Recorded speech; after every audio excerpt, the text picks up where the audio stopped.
جو شخص ایک مرتبہ والشمس وضحاہا سورۃ الشمس پڑھے اسے زمین میں دفن تمام مخلوقات یا تمام چیزوں کے برابر اجر ملتا ہے اور ملتا رہتا ہے۔ یہ بات مفتی طارق جمیل صاحب کی جانب سے کسی ویڈیو میں کہی گئی، اور سائل کیا جاننا چاہتا ہے؟ عقل بھائی السلام علیکم۔ وعلیکم السلام۔ میں شاہد بات کر رہا ہوں حیدرآباد پاکستان سے۔ شاہد صاحب، کہنا یہ ہے کہ کچھ عرصے پہلے ایک ویڈیو میرے سامنے آئی، اور اس ویڈیو میں مولانا طارق جمیل صاحب یہ کہہ رہے تھے کہ جو شخص سورہ شمس کی تلاوت ایک بار کرتا ہے اس کو زمین میں دفن جتنے بھی خزانے ہیں، معدنیات ہیں، ان کے صدقے کا ثواب ملتا ہے۔ سبحان اللہ، بہت اچھے الفاظ ہیں، بہت اچھی حدیث ہے، لیکن اس حدیث کا انہوں نے حوالہ نہیں دیا۔ کیا واقعی یہ حدیث صحیح ہے، ضعیف ہے، موضوع ہے؟ اور ہمارے مسجد کے جو امام صاحب ہیں ان سے بھی میں نے دریافت کیا، تو وہ بھی اس کا حوالہ ڈھونڈنے سے قاصر رہے۔ تو پلیز آپ ذرا مجھے یہ بتا دیں کہ یہ حدیث کہاں تک درست ہے۔ دیکھیے مولانا طارق جمیل صاحب کی ویڈیوز میں بھینکر قسم کی غلطیاں ہوتی ہیں، بھینکر قسم کی غلطیاں ہوتی ہیں۔ آپ نے اپنے محلے کے امام صاحب سے پوچھا کہ اس حدیث کی حقیقت کیا ہے، اور وہ جاننا چاہتے ہیں کہ جناب صرف آپ ہی نہیں بلکہ میرے پاس کئی ایسے سوالات آئے ہیں جو طارق جمیل صاحب کی بہت ساری ویڈیوز کی غلطیاں لوگوں کو ملتی ہی نہیں ہیں۔ وہ حدیث جو بیان کرتے ہیں طارق جمیل صاحب، اگر مفتی طارق مسعود صاحب کی ایک حدیث انہوں نے غلط بیانی سے کام لیا تو ان کو میں نے نشاندہی کہی کہ بھئی مولانا آپ نے یہ جھوٹی روایت، من گھڑت روایت پیش کر دی ہے، دارالعلوم دیوبند بھی اس حدیث کو حدیث نہیں کہتا۔ تو یہ جو طارق جمیل صاحب ہیں نا، ان کی روایتیں بھی جو یہ پیش کرتے ہیں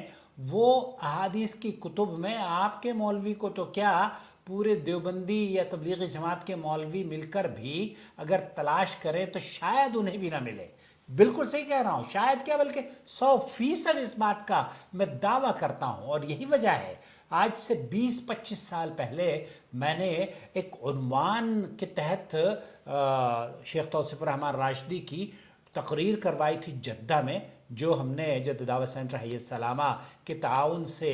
کی تھی، اور اس کا عنوان تھا طارق جمیل ایک گمراہ مبلغ۔ جی ہاں، اس کی کوئی، میں آپ کو بتاؤں، جن احادیث کو وہ پیش کرتے ہیں انہیں آپ کتب احادیث میں، صحاح ستہ میں، طبرانی میں، اور نہ جانے کن کن احادیث کی کتابوں میں آپ دیکھیں تو شاید نہ مل پائے۔ یہاں جس موضوع کی طرف آپ جاننا چاہ رہے ہیں، دراصل سورہ شمس ایک نہایت ہی عظیم الشان صورت ہے۔ اس کا آغاز اللہ رب العالمین نے اپنی عظیم مخلوقات کی مسلسل قسموں سے فرمایا ہے، جو اس کی عظمت، قدرت، حکمت، تدبیر، ربوبیت اور مخلوق کی اصلاح پر دلالت کرنے والی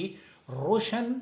نشانیاں ہیں۔ ان قسموں کا مقصد انسان کی زندگی اور اس کے اپنے رب کے ساتھ تعلق کی ایک نہایت اہم حقیقت کو واضح کرنا ہے، اور وہ یہ ہے کہ جس نے اپنے نفس کا تزکیہ کر لیا وہ کامیاب ہو گیا، اور جس نے اپنے نفس کی اصلاح میں کوتاہی کی وہ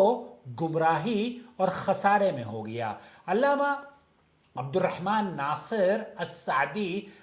یہ فرماتے ہیں اس تفسیر السعدی میں، والشمس وضحاها، اللہ رب العالمین نے فرمایا یعنی سورج اور اس کی روشنی و چمک کی قسم، جو لوگوں کے لیے نور اور بے شمار فوائد کا ذریعہ ہے، والقمر اذا تلاها، اور چاند کی قسم جب وہ سورج کے بعد آتا ہے اور اپنی منازل اور اپنی روشنی کے ساتھ اس کی پیروی کرتا ہے، والنہار اذا جلاها، اور اس دن کی قسم جب وہ زمین کو روشن کر دیتا ہے اور ہر چیز کو نمایاں کر دیتا ہے، واللیل اذا یغشاها، اور رات کی قسم جب وہ زمین کو اپنی تاریکی سے ڈھانپ لیتی ہے جس سے ہر طرف اندھیرا چھا جاتا ہے. رات اور دن، سورج اور چاند کا یہ باقاعدہ اور نہایت ہی منظم نظام جس کے ذریعے بندوں کی بے شمار ضروریات پوری ہوتی ہیں، اس بات کی سب سے بڑی دلیل ہے دوستوں کہ اللہ رب العالمین ہر چیز کا علم رکھنے والا، ہر چیز پر پوری قدرت رکھنے والا، اور وہی ایک معبود برحق ہے جبکہ اس کے سوا ہر معبود باطل ہے. وَالسَّمَاءِ وَمَا بَنَاهَا، آسمان اور اس کے بنانے والے کی قسم. یہاں ماں کے دو احتمالات ہو سکتے ہیں، یا تو اس سے مراد اللہ رب العالمین یعنی آسمان اور اس کے خالق کی قسم ہے، یا اس سے مراد آسمان کی مضبوط اور حیرت انگیز بناوٹ ہے جو انتہائی کمال، مضبوطی اور حسن تخلیق کی اپنی ایک شاندار مثال ہے. اور اسی طرح فرمایا وَالْأَرْضِ وَمَا طَحَاهَا، زمین اور اس کے بچھانے کی قسم، یعنی اللہ تعالیٰ نے اسے اس طرح پھیلا دیا کہ مخلوق ہر طرح سے اس سے فائدہ حاصل کر سکے. وَنَفْسٍ وَمَا سَوَّاهَا، اور نفس کی قسم اور اس ذات کی جس نے اسے درست اور متوازن بنایا. یہاں اور پھر اللہ تعالیٰ قرآن کریم میں فرمایا قَدْ أَفْلَحَ مَنْ زَكَّاهَا، یقیناً وہ شخص کامیاب ہو گیا جس نے اپنے نفس کو گناہوں سے پاک کر لیا، اخلاقی برائیوں سے صاف ہو گیا، اللہ تعالیٰ کی اطاعت کے ذریعے اسے بلند کیا، علم نافع اور عمل صالح سے اسے ترقی دی. یقیناً وہ شخص کامیاب ہوا. اور فرمایا وَقَدْ خَابَ مَنْ دَسَّاهَا، اور وہ یقیناً وہ شخص نامراد ہو گیا جس نے اپنے نفس کو گناہوں، برائیوں، اخلاقی گندگی اور معصیت میں دبایا، اس کی اصلاح کے بجائے اسے خراب کیا اور ان اعمال میں لگایا جو اس کے لیے باعث ذلت، رسوائی اور تباہی کے ہوں. پھر اللہ تعالیٰ فرماتا ہے کذبت ثمود بطغواہا، قوم ثمود نے اپنی سرکشی اور تکبر کی وجہ سے اللہ کے رسول کی تکذیب کی. اذن بعث اشقاہا، جب ان کا سب سے زیادہ بدبخت شخص یعنی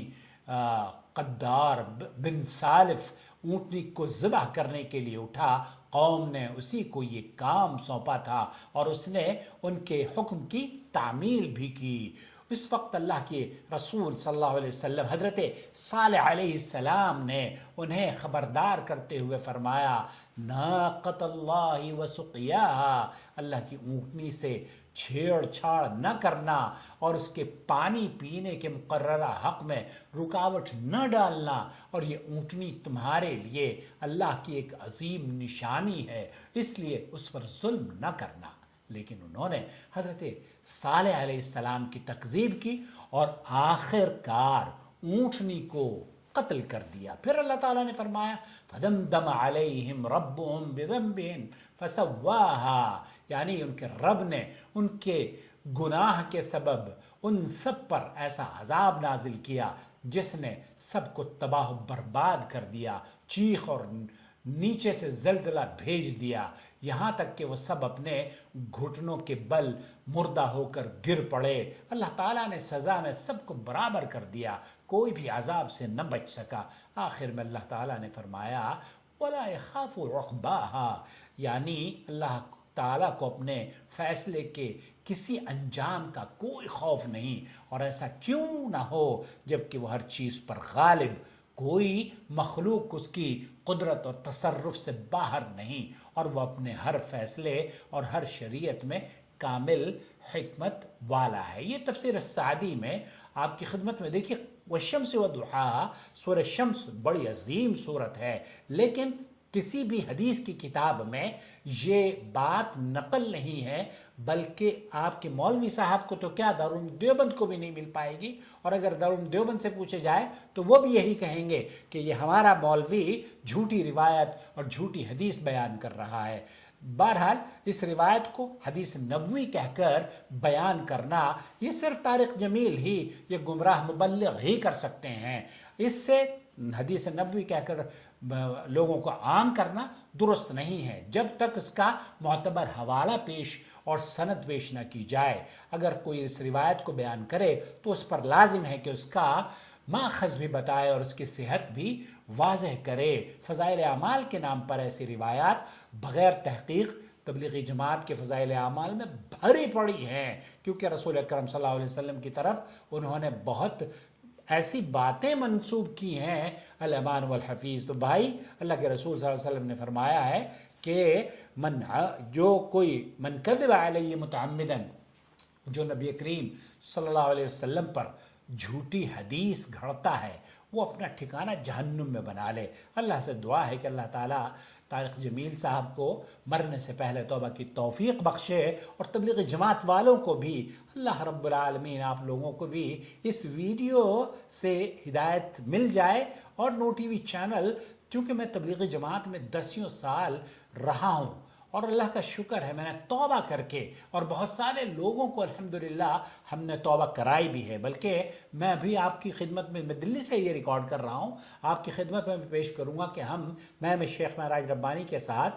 مرکز جو ہے تبلیغی جماعت کا وہاں گیا۔ ایک دن ہم نے کچھ گھنٹے وہاں گزارے اور وہاں کی جو باتیں ہوئی ہیں وہ میں آپ کی خدمت میں پیش کروں گا، اس ویڈیو کا انتظار کیجئے۔ تو یہ جو حدیث پیش کی گئی ہے آپ کے مولانا طارق جمیل صاحب نے کہ اس زمین کو سورہ شمس کی تلاوت ایک بار کرتا ہے اس کو زمین میں دفن جتنے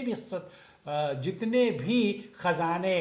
ہیں ان کے صدقے کا ثواب ملتا ہے، یہ صحت کے اعتبار سے صحیح حدیث نہیں ہے۔